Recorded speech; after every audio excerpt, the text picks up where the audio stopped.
মাদক পাচারের অভিযোগে আবারও ভেনেজুয়েলার নৌযানে হামলা চালিয়েছে মার্কিন নিরাপত্তা বাহিনী। ক্যারিবীয় সাগরের আন্তর্জাতিক জলসীমায় দ্বিতীয়বারের মতো চালানো হামলায় প্রাণ গেছে অন্তত ৩ জনের।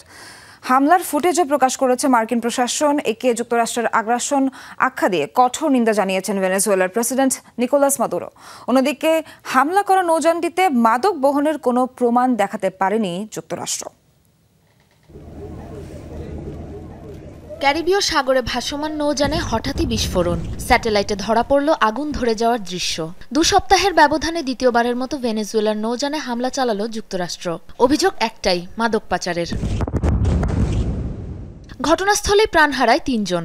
এদিকে মার্কিন এই হামলার কড়া সমালোচনা করলেন প্রেসিডেন্ট নিকোলাস মাদুরো। তার বক্তব্য, মাদক পাচারের অভিযোগ কেবলই অজুহাত। মূলত মাছ ধরার নৌকায় হামলা চালিয়ে দেশটি ছড়াতে চাইছে উত্তেজনা। এটা প্রকাশ্য আগ্রাসন। প্রতিদিন তার অপরাধী হিসেবে চিহ্নিত করে আমাদের।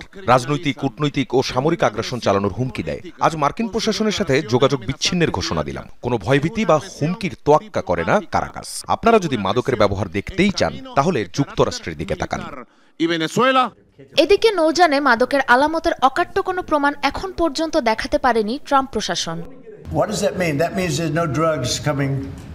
হামলায় মাদক সমুদ্রের পানিতে ছড়িয়ে পড়েছে, এমনকি চোরাচালানকারীরা যে পালাচ্ছে সেই ভিডিও আছে। সমুদ্র পথে ব্যর্থ হয়ে এবার স্থলসীমা দিয়েও মাদক পাচারের চেষ্টা করতে পারে তারা।